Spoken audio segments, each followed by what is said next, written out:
टूक शब्दों में अल्टीमेटम चला गया है। No more violence. India is not going to tolerate any violence any more. साफ शब्दों में कह, अब ये तो कोई प्रचारित करके वो कहेंगे नहीं, लेकिन हमारे सूत्र बता रहे हैं कि आने वाले दिनों में संभव है कि शेख हसीना की वापसी हो, शेख हसीना चुनाव लड़े, शेख हसीना चुनाव जीते, कट्टरपंथियों की वहां से समझिए कि बेदखली होगी जिन्होंने कब्जा किया है। मोहम्मद यूनुस के खिलाफ मुकदमा चलेगा। अब वो अलग अलग अलग मुकदमा चलेगा। जो षड्यंत्र करने का मुकदमा चलेगा शेख हसीना के खिलाफ वो तो अलग है। अब ये हादी की हत्या के मामले में भी ये दोषी पाए गए हैं, पाए जाएंगे, क्योंकि हादी का भाई कह रहा है कि मोहम्मद यूनुस ने मेरे भाई की हत्या करवाई है, जो अभी जाके कह रहे थे कि तुम्हारा बलिदान कभी भूलेगा नहीं। तो ये जो मासूम सा चेहरा दिख रहा है ना, ये मोहम्मद यूनुस का, ये मासूम नहीं है। ओसामा बिन लादेन का भी चेहरा बड़ा मासूम था, बड़ा ही सेंट लाइक फिगर था उनका भी, लेकिन कितना क्रूएल आतंकवादी था पूरी दुनिया ने देखा ओसामा बिन लादेन को।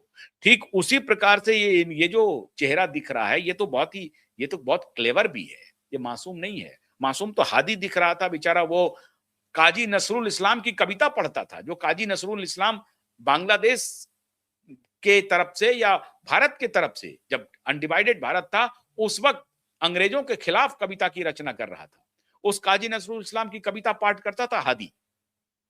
हादी बहुत पॉपुलर हुआ था, लेकिन हिंदुओं के खिलाफ, भारत के खिलाफ जो उनका गुस्सा था वो उनको ले डूबा, या क्या हुआ ये तो अब जांच के बाद पता चलेगा।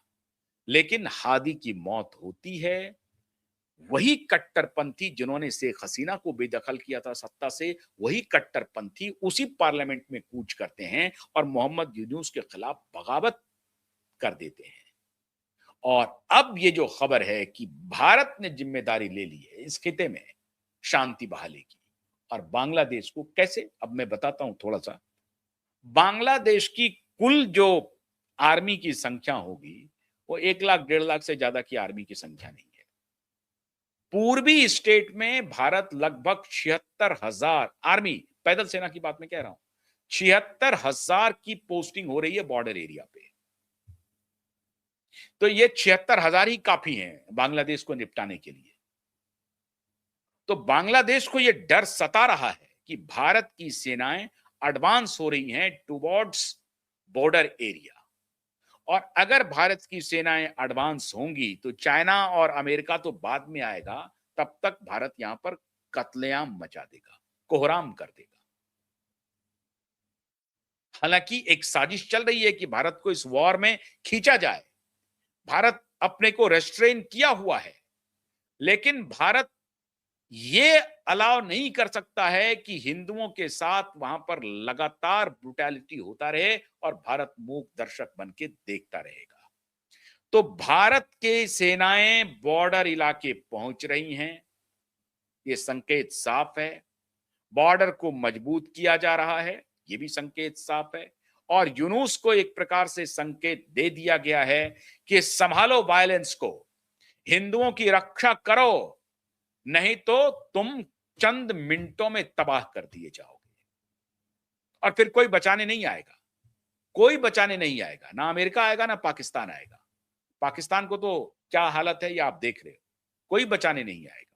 और ऐसी परिस्थिति में चूंकि ये अमेरिका के करीब हो रहा है तो चाइना भी न्यूट्रल रहेगा। अभी देखा पाकिस्तान में ऑपरेशन सिंदूर किया, चाइना ने कुछ बोला, चुपचाप सुनता रहा, देखता रहा। तो चाइना भी चुपचाप सुनेगा और देखेगा। उसको मालूम है कि भारत से इसकी सीमाएं लग रही हैं और भारत को पूरा हक है अपनी आबादी, अपने रिलीजन के लोगों को बचाने का। तो चाइना वहां पर चुप रहेगा, जैसे ऑपरेशन सिंदूर के दौरान चाइना चुप रहा। रसिया चुप नहीं रहेगा, रसिया भारत के साथ खड़ा होगा। यूरोपियंस की जो दगाबाजी करने की आदत रही है, वो हो सकता है आगे भी करेगा। इंग्लैंड की दगाबाजी करने की आदत है, वो आगे भी करेगा।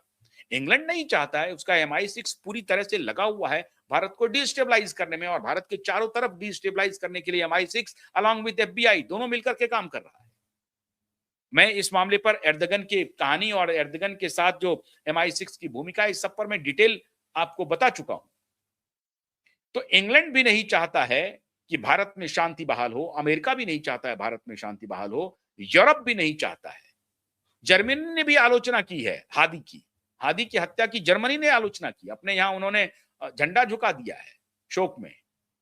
तो पता नहीं यूरोप किस प्रकार का खेल खेल रहा है। अब यूरोप रसिया से बदला लेने के चक्कर में और रसिया और भारत के करीब आने के चक्कर में वो भारत से दुश्मनी ले रहा है।